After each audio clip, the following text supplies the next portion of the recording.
Nahdlatul Ulama waktu itu diciptakan, digagaskan oleh Habib Muhammad bin Ahmad al-Mukhtar. Lagi ini suatu tindakan yang berani dan sangat keji.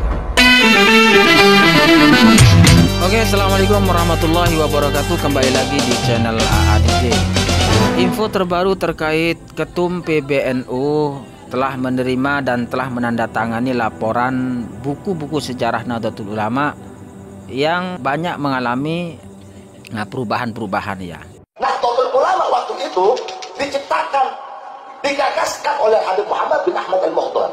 Cuma karena memang Habib Muhammad ini keturunan orang Arab, waktu itu aturan daripada orang-orang Belanda dan Indonesia, seorang luar asing tidak boleh membuat satu firqah, tidak boleh membuat satu perkumpulan. Maka para habaib zaman daripada Habib Muhammad bin Ahmad al-Mukhtar ini bermusyawarah bagaimana siapa yang kita tunjuk untuk menjadi ketua daripada Nahdlatul Ulama. Akhirnya tercetuslah Kiai Haji Hasyim Asy'ari. Kiai Haji Asy'ari ini tidak serta-merta begitu saja menerima. Begitu disuruh oleh Habib Muhammad bin Ahmad al-Mukhtar untuk menjadi ketua Nahdlatul Ulama, ditolak. Tidak mau ya, tidak mau, hormat kepada habaib. Sampai 3 kali, akhirnya yang sudah sama kita tahu bahwasannya Kiai Haji Hasyim Asy'ari itulah yang pertama menjadi pimpinan Nahdlatul Ulama. Beliau Gus Yahya Khalil Stakuf telah melakukan konferensi pers untuk menindaklanjuti hal tersebut, dan ini tentunya merupakan angin segar bagaimana NU ke depan betul-betul menertibkan sejarah berdirinya Nahdlatul Ulama, berdirinya sejarah NU yang ada banyak indikasi telah diselewengkan oleh oknum-oknum yang tidak bertanggung jawab. Ya, selama ini kita lihat bahwa dari Habib-Habib Ba'alawi itu sudah terbukti melakukan pembelokan sejarah terkait Nahdlatul Ulama. Lagi yang dibuat oleh PBNU yaitu bahwa pertama PBNU memerintahkan kepada lembaga pendidikan Ma'arif dan Robito Mahid Islamiyah atau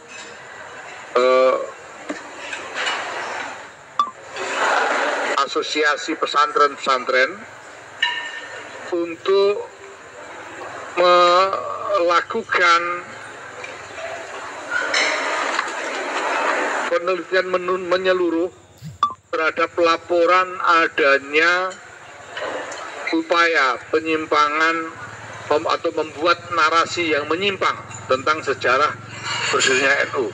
Bahkan ada laporan bahwa ada buku yang ditulis dan kemudian digunakan sebagai referensi atau sebagai bahan ajar di madrasah-madrasah mengenai sejarah pendirian NU yang isinya berisi narasi yang menyimpang, yang tidak sesuai dengan yang sesungguhnya.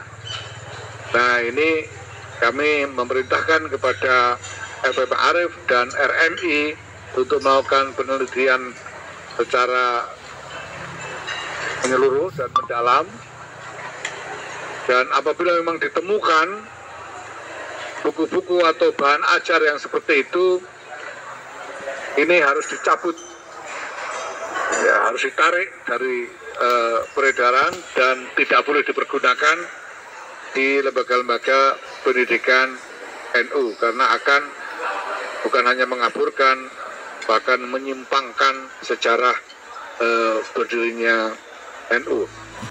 Begitu beraninya mereka membelokkan sejarah penting Nahdlatul Ulama. NU harus berani dan tegas untuk menertibkan tentang ini. Ya, mudah-mudahan apa yang dilakukan NU kali ini dalam hal pembelokan sejarah Nahdlatul Ulama, NU betul-betul serius, berani, tegas untuk menangani hal ini. Dalam hal kajian nasab yang selama ini sudah hampir 2 tahun ini, NU tidak ambil pusing dengan polemik yang ada.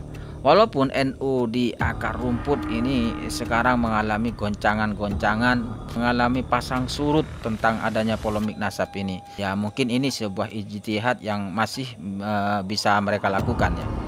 Tetapi dalam konteks perubahan sejarah-sejarah yang dilakukan oleh beberapa Habib-Habib Ba'alawi ini, masa NU harus diam?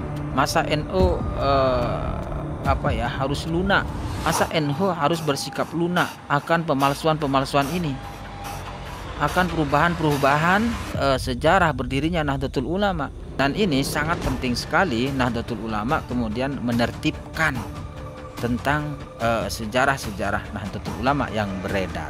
Ya harus resmi dari organisasi Nahdlatul Ulama.